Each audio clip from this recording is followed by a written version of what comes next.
Hi, I'm Joel Rissinger, and I want to talk to you today about the power of reflective listening. Now, I'm sure, that as a culture, we don't listen. We don't. We talk, um, we make a lot of noise, we type, we write, we do social media, but we don't listen. Not really.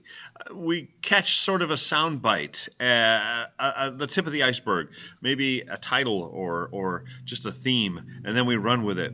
We begin to think about our response. We begin to formulate our reaction. We begin to consider how we're going to look in terms of what we're about to say in rebuttal, often, to what's being said to us, or just to affirm it and agree with it. Really doesn't matter. The point is, we're not listening, we're not hearing, we're simply formulating and communicating on a one-way street, so to speak, outwardly.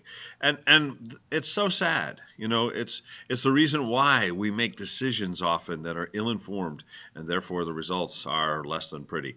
Reflective listening is powerful in building relationships. It's powerful in avoiding conflict. It's powerful in resolving conflict. It's powerful in terms of making a sale or not. It's powerful in terms of being able to just influence and thus lead, because that's what leadership is. My mentor John Maxwell loves to say that leadership is influence.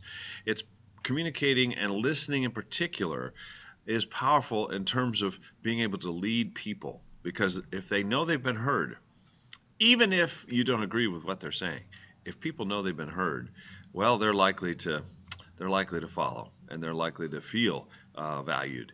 So how do we do this thing of reflective listening? I would argue too that when you reflectively listen, that is, you learn this technique and you master it well, you are going to help people understand themselves, not just have you understand what they're saying. In other words, it can be helpful in terms of introspection for the speaker. I often use reflective listening with couples, but I've used it in business circles. I've taught it at our Chamber of Commerce here locally. It can be a very helpful way to function. So quickly, what does it mean to be a reflective listener? It's very simple. In essence, reflective listening is being a verbal mirror for the speaker. It's the ability to listen well such that you can repeat back what you've heard in your own words, to the speaker's satisfaction. So the speaker says ABC, and then you listen and repeat it back to him or her in your own words. You might not say ABC, you might say BCA. But the fact is, you've got the content, and it's clear that you've understood it. And the original speaker says, bingo, you got me. Good, thank you. Thank you for hearing.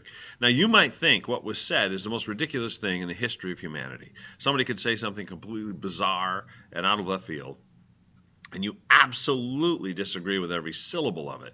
It doesn't matter. If you're reflectively listening and you're reflecting back correctly, they know they've been heard and understood. And I would argue in relationships and in leadership communication, that's half the battle.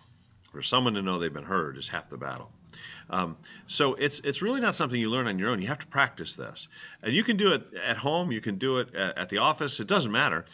Try it today. Someone says something to you. Listen carefully. Repeat back what you heard them say. Now, if they get it, well, you get it, and they say, yes, you've heard me, thank you, then you can move on. But what if they don't? Let me touch on that for a minute.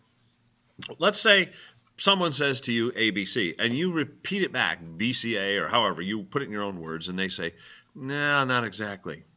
Now, that means, when that happens, that means one of two things. It either means you didn't really hear them, or it means that you heard what was said, but what was unsaid is more important, that there's more to the story. It may mean that the speaker has trouble formulating their own ideas and thoughts in a way that's constructive. By reflecting back what you heard, you're actually helping them.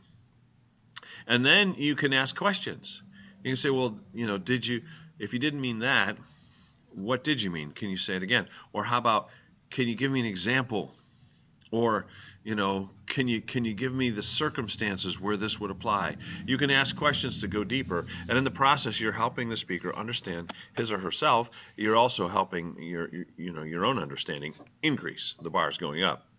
At the end of the day, when you've understood what was said, then and only then are you ready to return the favor and share your own thoughts and ideas. As Stephen Covey put it in his wonderful book, Seven Habits of Highly Effective People, years ago, you must and I must seek first to understand and then to be understood.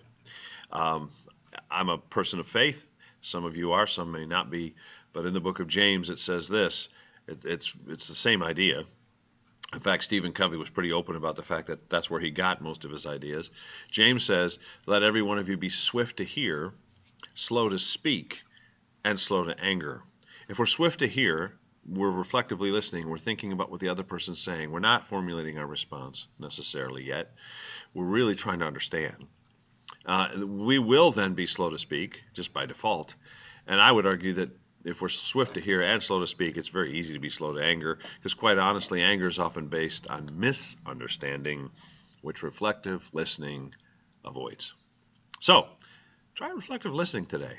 And hey, let me know how it goes. Respond to this blog. Send me a note at joelrissinger@johnmaxwellgroup.com. Joel Rissinger at johnmaxwellgroup.com, or give me a call at 860-938-2725. Have a great day.